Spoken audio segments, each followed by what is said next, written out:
Today I'm going to show you guys how to replace the Pentair safety latch for a Sta-Rite System 2 pool filter lock ring. You can see here that the plastic piece that holds the lock ring in place has actually snapped off. And this can happen just to get brittle over time or if you put too much pressure. But in any case, this is supposed to just push down and you can remove the ring. This is going to be the piece that we're going to put in place. And here we can see that we need to knock out the little piece of plastic that was remaining from the broken one.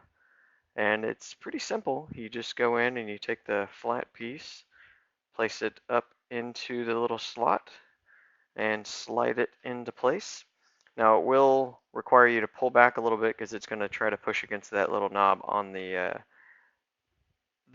ring. And if it gets stuck here, you can take a little hammer and just lightly tap it. And you see it click back in place, and now it's operating the way it should. I hope this helps somebody.